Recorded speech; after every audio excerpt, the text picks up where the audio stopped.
Asik. Nah, mulai. Pemeran ini. Yang baik.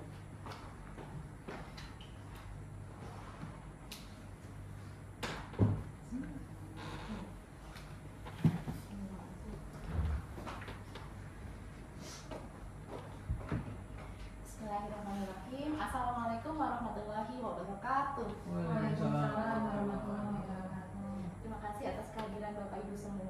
Sebelum kita memulai training, silakan Bapak Ibu dikeluarkan handphonenya untuk di-scan dulu nih QR code-nya, karena modulnya bisa diakses melalui QR code ya. Silakan, saya beri kesempatan. Oke, sudah selesai Bapak Ibu? Kalau sudah selesai, saya akan memperkenalkan diri saya dulu. Nama saya Rizka Diana, Bapak Ibu bisa memanggil saya Rizka.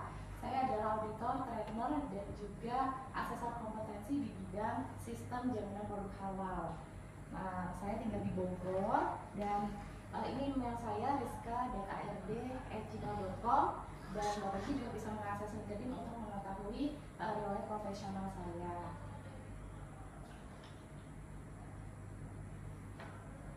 Nah, kemudian sebelumnya saya ingin cek kehadiran dulu. Ini ada daftar absen. Ibu Nisa Zahra, oke. Lalu Bapak Rian dan Ibu Hafizah. Baik, terima kasih atas kehadirannya. Saya juga ingin mengecek ini kondisi ruangan kita ini, apakah suhunya terlalu dingin atau sudah cukup? Alhamdulillah cukup. Cukup ya. Untuk sirkulasi udaranya sudah cukup atau sumpek gitu? Cukup ya. Baik, kalau sudah cukup kita bisa memulai kelas kita pada hari ini. Nah, sebelumnya juga saya ingin menyampaikan terkait dengan safety induction dan juga rule selama proses training atau pelatihan ini. Ya, untuk protokol kesehatan, kalau Bapak Ibu ada yang sedang sakit atau flu gitu ya, bisa juga menggunakan masker dan selalu mencuci tangan. Lalu dalam proses training tidak boleh makan dan minum dulu ya Bapak Ibu, nanti di sesi break saja. Lalu juga tidak boleh ngobrol atau berisik dan tidak boleh keluar saat proses training. Lalu juga tidak boleh mengantuk atau tidak boleh tidur. Oleh karena itu Bapak Ibu harus fokus gitu ya, tidak boleh bermain HP dan juga tidak boleh merokok. Untuk safety-nya kita cek apakah ada kabel yang berantakan. Kalau tidak ada, saya lihat bersih ya, maka ini sudah safety. Lalu juga posisi duduk bisa disesuaikan dengan posisi duduk yang ideal. Baik. Nah ini adalah kondisi Bapak Ibu ya. Coba dibayangkan kalau Bapak Ibu adalah seorang auditor halal. Nah, setelah melakukan audit atau proses pemeriksaan, Bapak Ibu menemukan temuan. Nah, dari temuan itu bagaimana Bapak Ibu menjelaskan atau menyampaikan temuan tersebut ke dalam laporan? Karena kan Bapak Ibu sebagai auditor pastinya nanti akan membuat namanya laporan hasil pemeriksaan atau hasil audit. Maaf.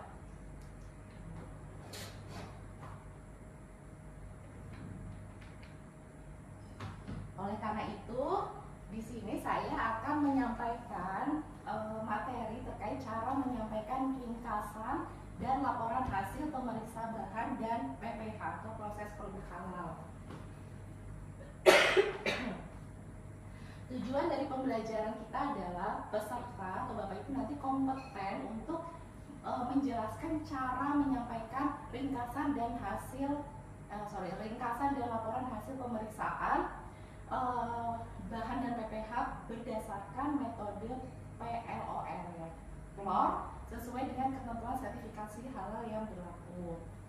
Nah, manfaat pembelajaran kita adalah peserta atau Bapak Ibu nanti mampu menyampaikan ringkasan dan laporan hasil pemeriksaan bahan dan PPH menggunakan metode PLOR atau metode PLOR. Ini adalah roadmap training kita. Jadi berasal dari program pelatihan auditor halal yang ini berdasarkan SKKNI nomor 266 tahun 2019 di unit kompetensi nomor 4 ya, yaitu melaporkan hasil pemeriksaan bahan dan proses produk halal. Lalu di elemen kompetensi nomor 1 menyusun laporan hasil pemeriksaan bahan dan PPH. Lalu di unit kompetensinya KUK-nya di nomor 1.1 ringkasan hasil pemeriksaan bahan dan PPH disampaikan dalam rapat internal EPH dan laporan sesuai ketentuan. Sorry, sepertinya harusnya pakai ini ya supaya suaranya nggak terlalu menggema. Oke.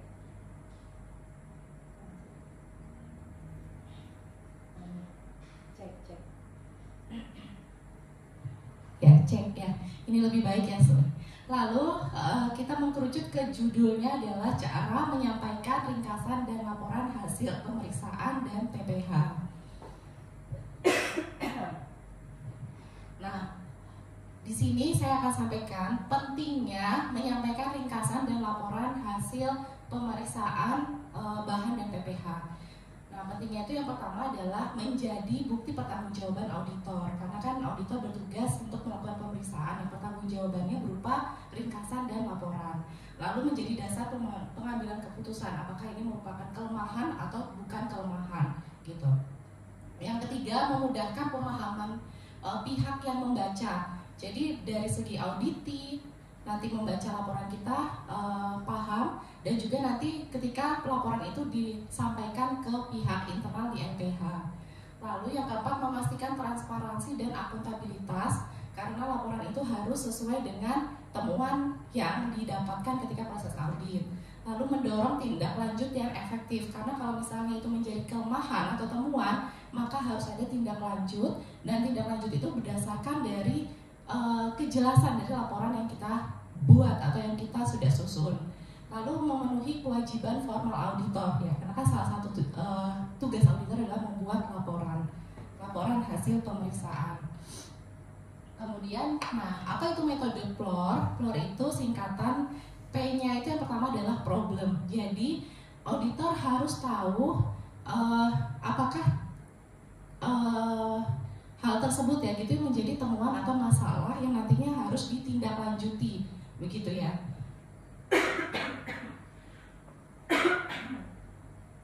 Begitu, jadi harus ditentukan dulu apakah sesuatu tersebut menjadi masalah atau tidak, gitu. Lalu yang kedua adalah lokasi masalah ditemukan. Nah, lokasi itu bisa berupa bukan hanya seperti ruangan atau seperti alamat gitu ya, bukan, tapi lebih kayak misalnya departemen apa atau pihak mana yang terjadinya ketidaksesuaian tersebut itu ada di sebelah mana, atau bisa juga dokumen apa, itu juga bisa menjadikan lokasi. Lalu yang ketiga adalah objektif. Objektif itu adalah bukti-bukti pendukung. Jadi temuan audit harus didasarkan pada bukti objektif. Nah, bukti objektif ini nanti dituliskan apa yang menjadi kekurangannya ya, seperti misalnya nomor formulirnya, nomor dokumennya, catatan-catatan lainnya. Nah, itu menjadi bukti objektif yang menjadi temuan. Lalu yang keempat adalah R. R itu adalah reference yang dilanggar atau aturan apa yang dilanggar. Karena kan auditor melakukan pemeriksaan itu menggunakan borang ya, atau daftar periksa. Nah, pasti di situ ada standarnya. Kalau kita kan berarti ke SJPH atau misalnya juga ke GMP. Nah, standar yang dilanggar itu misalnya bagian yang mana, kriteria apa. Nah, itu yang disebut dengan reference atau referensi yang nantinya yang tidak sesuai gitu. Nah, ini saya berikan contoh untuk penulisan kelemahan SJPH. Nah, di sini ada satu kalimat. Nah, Bapak Ibu harus mengidentifikasi apakah satu kalimat ini menjadi terdiri dari PLOR tersebut ya, atau PLOR itu. Yang pertama, evaluasi pelatihan sudah dilakukan oleh tim HR, tetapi belum mencakup evaluasi yang mengukur pemahaman peserta pelatihan sesuai dengan bukti dokumen. Nah, hal ini tidak sesuai dengan kriteria SJPH. Nah, dari sini kita identifikasi. Maaf ya, saya lagi batuk Bapak Ibu. Nanti Bapak Ibu lihat dulu ya, apakah itu sudah sesuai atau tidak.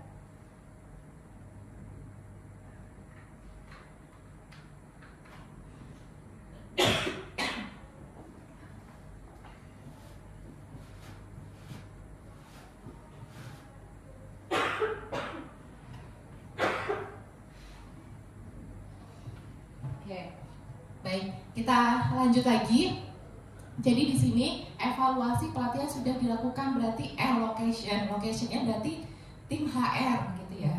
Itu adalah locationnya. Terus belum mencakup evaluasi yang mengukur pemahaman peserta pelatihan, berarti ini adalah problemnya. Nah, ini merupakan kelemahannya.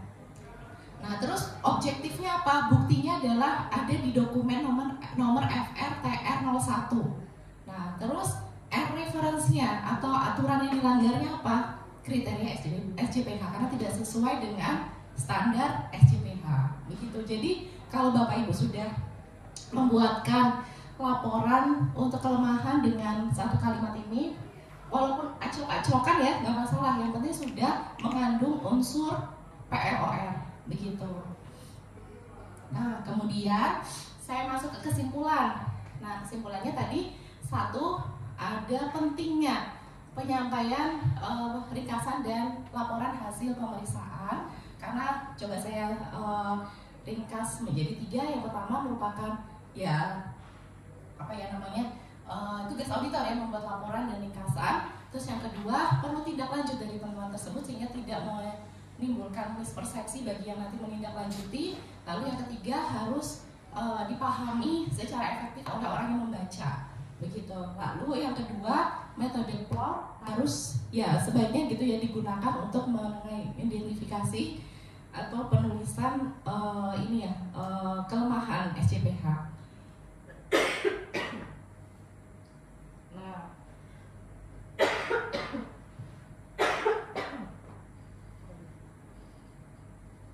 ini ada, kita harus aplikasi ya Bapak Ibu. Jadi Bapak Ibu harus menjawab pertanyaan dari saya berikut. Yang pertama, sebutkan tujuan penyampaian ringkasan dan laporan hasil pemeriksaan. Bu Nisa, coba bisa salah satu saja.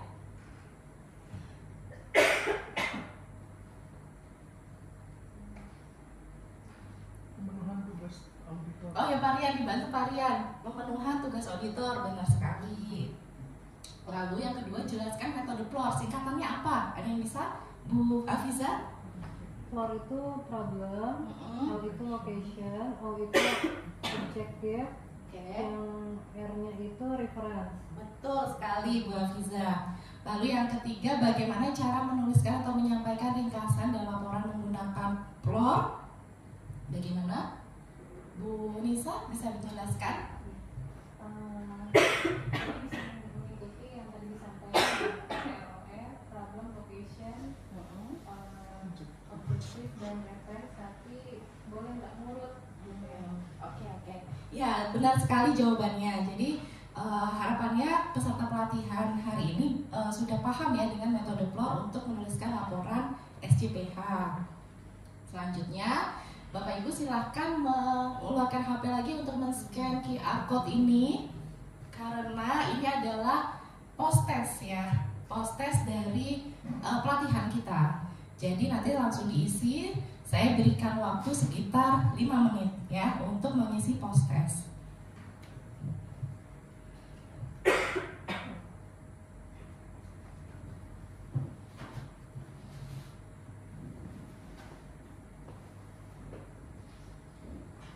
Baik, sudah 5 menit.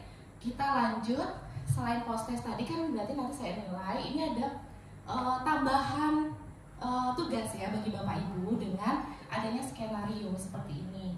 Buatlah laporan hasil pemeriksaan PPH dengan metode PLOR dengan temuan sebagai berikut. Ditemukan bahan yang tidak ada dalam daftar bahan halal di gudang bahan. Bahan tersebut adalah gelatin dari PTA. Setelah ditelusur, ternyata gelatin tersebut belum memiliki dokumen sertifikat halal. Gelatin tersebut belum digunakan pada proses produksi karena masih utuh di gudang. Ya, tugas Bapak Ibu membuat laporan kelemahannya ya.